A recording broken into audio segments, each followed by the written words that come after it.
Hello and welcome to my preview video on MIDI Layers. Now for anyone wanting to have multiple layered instruments from a single master keyboard, or want the ability to set up keyboard splits or crossfade layers, or just want to be able to change instrument setup on the fly during live performances, this is going to be invaluable. And I wanted to show you how that is over the course of this video. So let's start a new session and go through a simple example explaining the benefits of MIDI layers. So for this example I'm going to show you quickly how I've set up AUM in order to be able to demonstrate this short example. So if we take a look at AUM, we actually have one instance of MIDI layers, and then we have three instruments, starting with pure piano on MIDI port 1, and then I've got two instances of digitalism on ports 2 and ports 3. Now it's worth noting that Layers supports up to 16 output ports with 16 channels per port, so there's a lot of flexibility for routing here. Now if I enable keyboard input from AUM's internal keyboard and start playing notes, you'll notice we get no output, and that's because there's no connections made between Layers and the external MIDI instruments, and to do that we add layers, hence the name MIDI Layers. So to add a layer we press the Add Layers button and a layer will appear on screen. Now this layer has a default name and we can rename that to anything we like. Now this layer actually covers the full span of the keyboard, but if we tap and drag at the top of that layer, we could resize, and if we click and drag in the center of that layer, we can move that to a new position. Now if I play notes on the AUM keyboard, if they fall within that layer, they will output sound to the selected channel and port that layer has assigned. So as you can see, if I play something that's outside of that layer, we don't hear anything, and the keys are ignored. Now what you can hear playing is pure piano, but we set up three different instruments, one pure piano and two digitalism on ports 2 and 3. And if I press the options button, the layer options button here, we can change that output port, and we can hear the other instruments play when we play notes on the AUM keyboard. So what I want you to think of is that every layer here that we add is a way of diverting MIDI input from your master MIDI keyboard to as many instruments as you like. Now right now what I'm demonstrating is pretty pointless because we only have a single layer, but you can imagine if we had multiple layers all pointing to different instruments. I'm sure most of you have already considered the potential there. Just to demonstrate here, you can create literally as many layers as you like. I think it's up to 127 layers, so you can create as many layers as there are keys on a MIDI keyboard.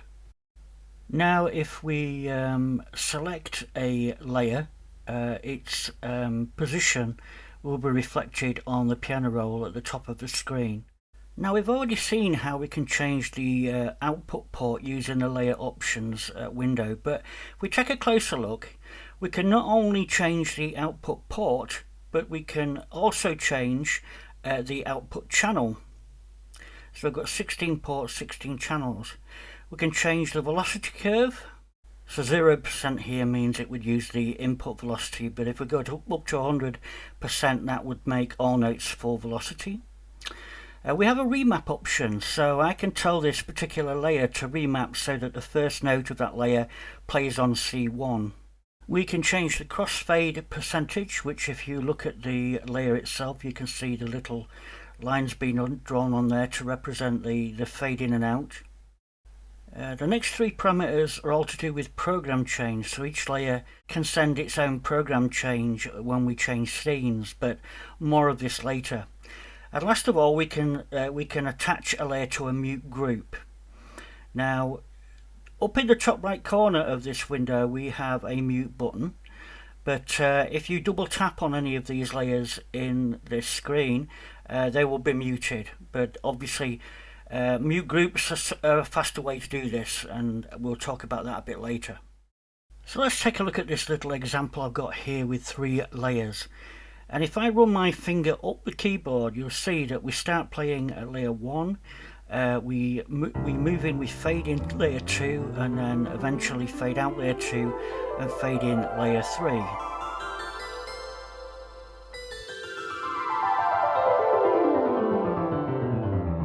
But notice that the piano layer stayed constant through that, and that's the flexibility, being able to add layers and move them around like this.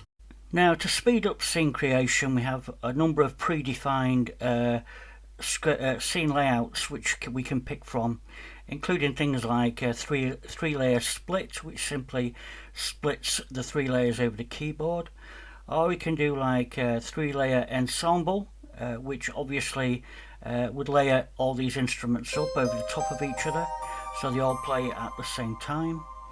And we even have the crossfades options, so we can do a 3 layer crossfade, say. And there are other options, but we're going to cover them a little bit later. Right, so now you've got a basic understanding of the program. We're going to look at scenes. Now this is where the fun starts. A scene is simply a group of layers. So these 4 layers here make up a scene. And we have 12 scenes which we can customize by just tapping these buttons at the top of the display. Now you could use these scenes to store different songs as part of a set, or each individual scene could be a different part of the same song, but being able to flick between them in real time during a performance is a real benefit. Now, as you can see here, scene 8 is empty, but if we long press on that scene, we get to be able to select an existing scene and copy the contents from one to the other and then make changes as we want. Now, if you notice, those scenes were named, and if we go to the open windows and open up the scene selection palette, you'll see that here we've got names assigned to each of the 12 scenes. In this case, they're song names, but you could quite easily have intro, verse, chorus, and so on. And if we long press on any one of these scenes, we can rename them. And obviously just selecting the scene will toggle that scene. Now these scenes can also be selected via MIDI and via AU parameters, but we'll go over that later. Now, when we took a detailed look at the layer options window, we briefly mentioned the program change parameters that were in there. Now, as you can see here, I have 2 scenes, both with a single layer. Nothing exciting, but what I want to do is show you how to use the program change options within this dialog to change presets within a destination instrument. Now in this case I'm using SynthMaster 2, and so it utilizes all 3 buttons, the bank, the sub and the program button. Now if we go into the preset browser and click the little cog icon at the right here, you will see an option called Manage MIDI Banks and Programs. Now this is a list that SynthMaster maintains. I don't know why this bank isn't named, but I'm going to name it Bank 1 Defaults. And on the right is a list of presets within that Bank 1. If you notice at the beginning of these presets there's 2 sets of numbers. First 3-digit number is the subcategory, I believe, and the second 3-digit number is the actual program number of that instrument. So we need all these 3 items to be configured within MIDI Layers in order to change instrument. So if we return back to MIDI Layers and look at the layers palette for scene 1, we can see that the program change was set to off. Now I'm going to set the bank number as 1, which was that bank we renamed. Now I'm going to change the program number to 4, and I'm going to hit the little send icon in the top right of this window, which will send the program change to SynthMaster, and if you watch carefully you'll see the program change. If I change that up to 5 and hit the send icon again, keep an eye on that window, you'll see it change. Now that's an easy way to confirm that the program change parameters are going to work and you're going to select the correct preset. So now I've configured the one and only layer on scene 1. I'm going to flick to scene 2 and change that to program change 25 on the first layer of scene 2. And to ensure that these program changes get sent when we do a scene change, we need to go into settings and turn the option on. Send program changes needs to be on in order for this to work. Now if we turn back to the program and toggle scenes, you'll notice in the destination instrument that the program changes are sent. Now of course, if your scene has several layers, you would do that for each layer, and you would get an instrument switch when you change scene. So now let's go back and take a look at mute groups and see how they can help us. So as you can see from this little example, I've got 4 layers, and if I play those layers you can hear what's on them. So we have a triggered bass on layer A1, we have a synth pad on D1,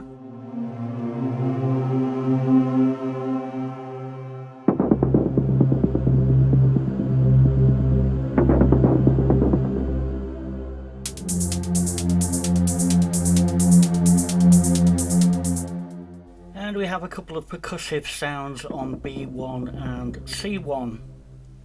Now for the sake of this example, just imagine we have several of those, and what I'm going to do is I'm going to assign B1, if I click on B1, assign that to mute group 2. I'm going to assign C1 to mute group 2. So both the percussive sounds are on mute group 2, and the other remaining sounds are in mute group 1. And now if we go to the menu button and from the open window, if we pick the mute groups window, you'll see here we have a window with 12 different mute groups in there, and if I toggle mute group 2, you'll see B1 and C1 toggle on and off.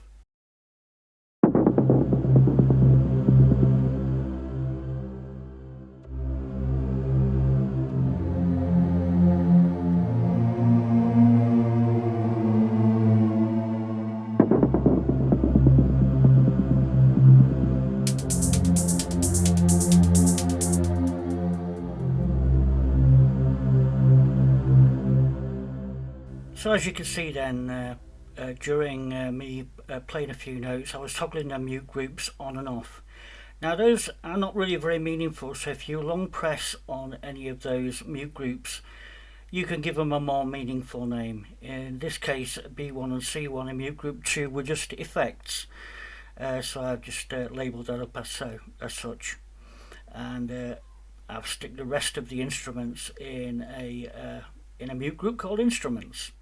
So that just about covers mute groups, and again mute groups can be triggered either via a U parameter or via MIDI. Now I mentioned earlier that we could change scenes on MIDI. We could also change mute groups using MIDI too, and to do that we use something called control layers. And a control layer is just added to the piano roll just like a normal layer.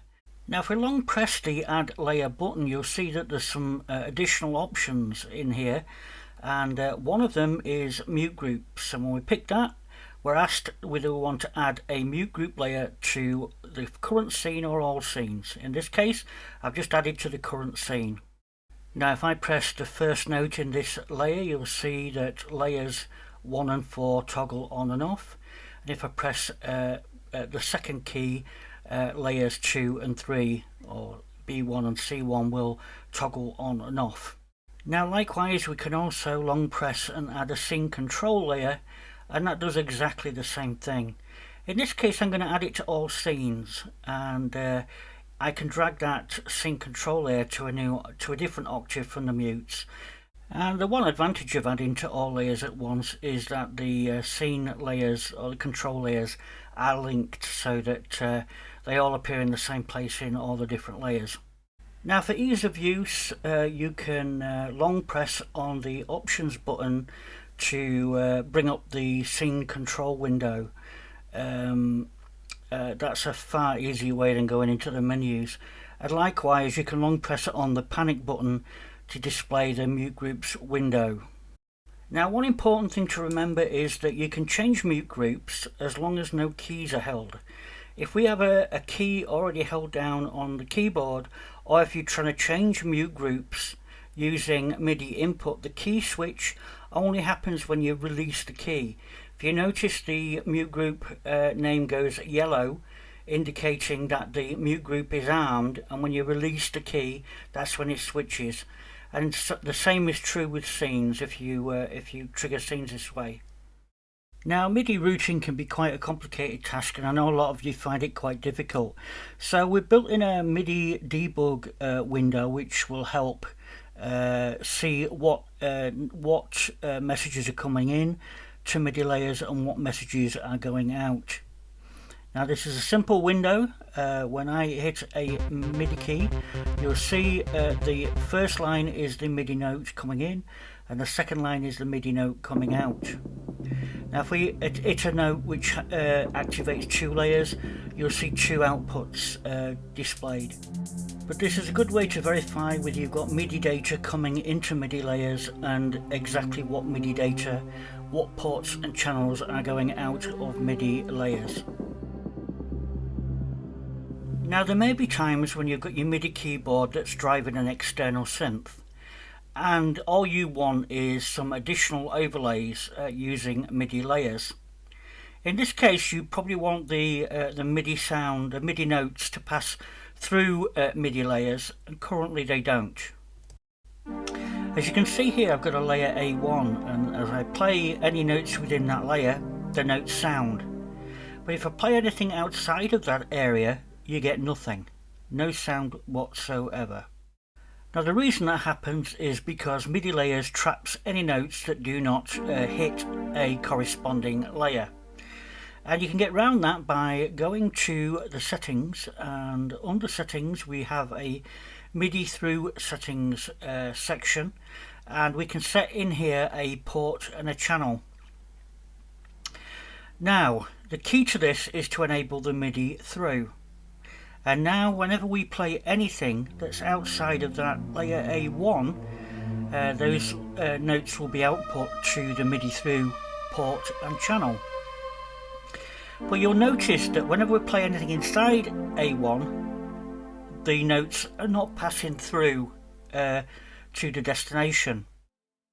Now to let all notes through, you need to enable extended MIDI Thru mode, and you do that by long pressing the MIDI Thru button, and you'll see the little chevron in the top left corner light up, and in this mode all notes pass through to the MIDI Thru port and channel regardless of what layers they hit. So the obvious advantage with this is that all MIDI data is passing through to the destination synth, and we're just overlaying layers as and when. So that wraps up MIDI Thru. So the final thing I want to talk about are scales and how to use those. Now I've only got a single layer here just for simplicity, but you can see that we've got a chromatic scale selected at the top here for this scene, and we can change this to any scale we want. And once a scale is selected, we can play back that scale just by playing white notes on the keyboard. So if I change that to C major, we can just play the white notes and we get the full C major scale. If I change that to minor, we'll get the minor scale. Now just remember, this is per scene, so if I change to scene 2, you'll see that it's still on the chromatic scale. Now if I come back to scene 1 and change the key this time, so if I change the key and scale, you'll see a more dramatic difference. But it's quite nice to be able to play just the white notes and never get a note wrong. Now, one distinct advantage here is you can play just about every major chord in the D Lydian scale just by going up and down the white notes here with the same inversion. So that's just about it for this preview of MIDI Layers. Don't forget to subscribe to the channel, thumb up the video, and we'll see you next time.